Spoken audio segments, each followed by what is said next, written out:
కొండ సుష్మిత రేవంత్ రెడ్డి మీద సంచలనమైన కామెంట్లు చేసింది. సో పరకాల నియోజకవర్గంలో ఎమ్మెల్యేలు నేనే, కాబోయే ఎమ్మెల్యే ఆ ఎమ్మెల్యే సీటు నాకే ఇవ్వాలని చెప్పి కొండ సురేఖ కూతురు కొండ సుష్మిత సంచలనమైన కామెంట్లు చేసింది రేవంత్ రెడ్డి మీద. అక్కడ sitting MLA already Revuri Prakash Reddy ఉన్నాడు.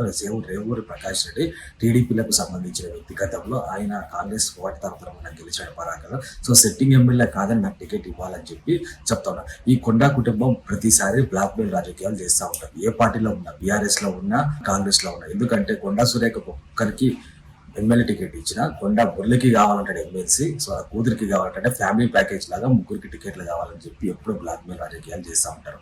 ఎందుకంటే వరంగల్లో అంతో ఇంత వాళ్ళకి బలం ఉంది.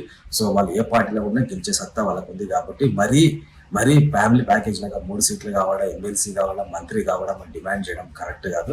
ఒకటి ఏంటంటే ఈ కొండ సురేఖ ఈ విధంగానే బ్లాక్ మెయిల్ చేసి బీజేపీలోకి వెళ్ళి ఆలోచన చేస్తుందని చెప్పి సమాచారం అందుతా ఉంది. సో ఎందుకు అంటే ఈ గ్రూప్ రాజకీయాలు కాంగ్రెస్ లో ఎలాగో ఉంటాయి. సో ఆల్రెడీ బీఆర్ఎస్ లో కూడా కుటుంబ పాలన ఉంటుంది.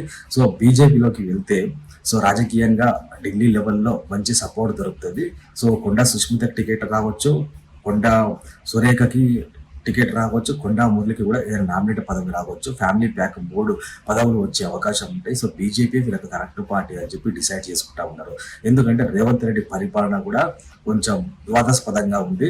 ఎందుకంటే అతని మీద సొంత పార్టీ నాయకులే వివిధ కామెంట్లు చేస్తూ ఉంటారు. సో నెక్స్ట్ ఎలక్షన్ లో రేవంత్ రెడ్డి ప్రభుత్వం, కాంగ్రెస్ ప్రభుత్వం వచ్చే అవకాశం స్పష్టంగా లేదు కాబట్టి, బీఆర్ఎస్ కి కూడా అవకాశం లేదు కాబట్టి ఇప్పుడు ఉన్న ప్రజలు ప్రత్యేకంగా ఎవరిని చూస్తున్నారంటే బీజేపీ వైపు చూస్తూ ఉన్నారు. సో బీజేపీలోనే ముందే ఖర్చు తీసుకొని 3 టికెట్లు తెచ్చుకోవచ్చు.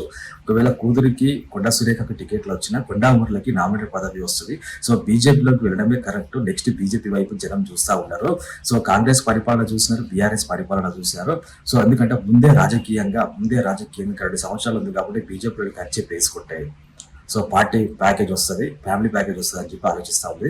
సో నెక్స్ట్ వీక్ లో అయినా లేకపోతే నెక్స్ట్ మంత్ లో అయినా బీజేపీలోకి కొండ సుష్మిత, కొండ సురేఖ, కొండ మురళి వెళ్లే ప్రయత్నం చేస్తున్నట్టు సమాచారం అందుతా ఉంది. సో దీని గురించి కొండ సురేఖ చేస్తున్న, కొండ సుష్మిత చేస్తున్న రేవంత్ రెడ్డి మీద వ్యాఖ్యల గురించి మీరు ఏమాటుకుంటారో కింద లైక్ చేయండి, షేర్ చేయండి, కామెంట్ చేయండి.